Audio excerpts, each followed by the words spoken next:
Hello hello good afternoon सबैजनालाई फेरि पनि आजको न्यू अपडेट हाम्रो यहाँ सुनिल सालोको चाहिँ यो कागती फर्मतिर चाहिँ हामी अहिले म चाहिँ यहाँनिर आइपुगेको छु। उहाँ चाहिँ एकदम काममा व्यस्त हुनुहुन्छ अहिले मलजल गर्नको लागि।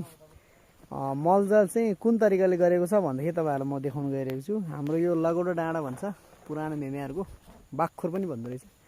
यहाँनिर चाहिँ पुरै जङ्गल छ। हाम्रो पनि यहाँ लगभग 4 दाजुभाइको नै जग्गा जङ्गल छ। तपाईँको 15-17 रोपन जति जङ्गल यतिकै बाटो छ। यसको मुनितिर चाहिँ उहाँले एकदम कागती खेती लाउनु भएको लगभग 2-3 वर्ष भयो होला। अब फल्न सुरु भइसकेको छ। सो यसरी चाहिँ हाम्रो चाहिँ यहाँनिर पुरा मलहरू देखाइरहेछ, मलहरू दिइरहेछ। यसमा प्लस फेरि यस्तो टिप्सको कुरा छ तपाईँहरूलाई। यहाँनिर अदुवा रोप्नु भएको छ उहाँले, हेर्नुहोस् कस्तो माइन लगाउनु भएको छ। हेर्नुहुन्छ यहाँनिर ठाउँ खाली हुन्छ भनेर यसमा चाहिँ अदुवा लगाउनु भएको छ। सो अब अदुवा पनि फेरि यस्तो खाले अदुवा छ कि तपाईँहरू हेर्नुहोस्, यति ठुलो छ कि तपाईँको हेर्नुहोस् अदुवा हेर्नुहोस् कत्रो रहेछ, यस्तो A1 क्वालिटीको छ। अनि यो चाहिँ यसरी हाम्रो मलहरू जलहरू गरिरहेको छ अहिले। यसमा चाहिँ पुरा वरिपरि जरालाई खनेर त्यसपछि मल हालेर कृषि चुना हालेर होइन, अनि त्यसमा अलिकति माटो प्लस मिसाएर चाहिँ माटोमा अब पानी लगाउने क्रममा, सिँचाइ गर्ने क्रममा छ है अहिले चाहिँ। अब हेर्नुहोस् यो यस्तो दामी छ, यो पनि यस्तो दामी। माथि चाहिँ टिमुर रहेछ।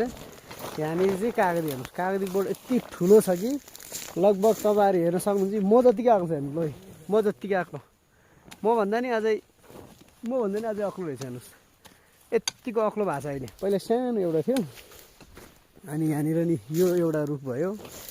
यसमा लगभग अब चाहिँ यसले दिन थाल्छ होला सायद प्रोडक्टहरू।